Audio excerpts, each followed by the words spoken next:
Looking back, I think the first clue was vampires, which is probably not how most people start a story about being pansexual. But that's where mine begins.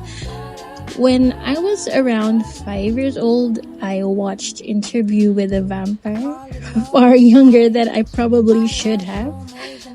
What I remember most isn't the horror or the drama.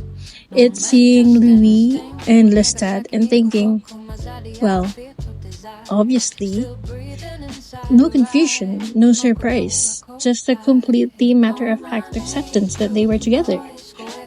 Looking back, that should have told me something. But instead, I spent years collecting little moments that only make sense now. A girl in grade school with colorful hair ties and a smile I somehow never forgot. Finding out she liked me and thinking, wait, me? Not because she was a girl, just because she made me feel something. That's probably the simplest way I can describe attraction for me. It was never really about categories. It was about connection, humor, warmth, curiosity.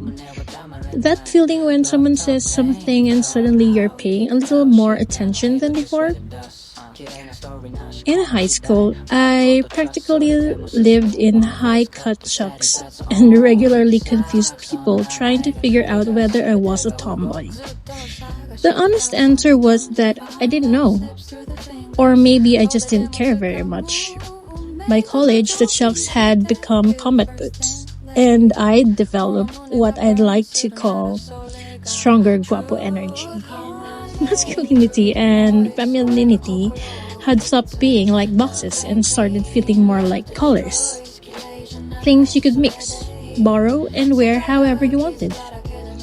The more I grew into myself, the more I noticed that attraction kept working the same way it always had. I noticed people before I noticed gender. I noticed energy. And queer people often felt familiar in a way I couldn't quite explain. Women have always felt beautiful to me. Sometimes romantically, sometimes not. Sometimes in the way a painting or a song can stop you in their tracks for a moment. And men. Men were never absent from the story either. Especially the gentle ones, the funny ones, the ones who make softness feel safe. Which somehow led me to my husband, a very straight, very non-macho man who patiently listens to me insist that I have more guapo energy than he does. Sometimes he even agrees.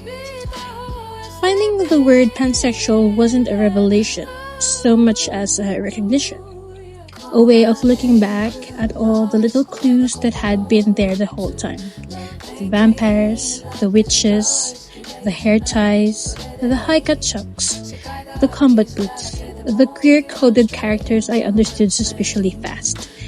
None of them meant much on their own. Together, though, they tell a story. Not about becoming someone new, just about understanding myself a little better. And honestly, I think that's what pride feels like for me. Not transformation, recognition.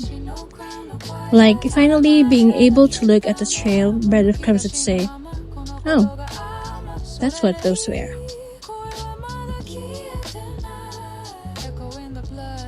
Call it love, call it fight. So they got true.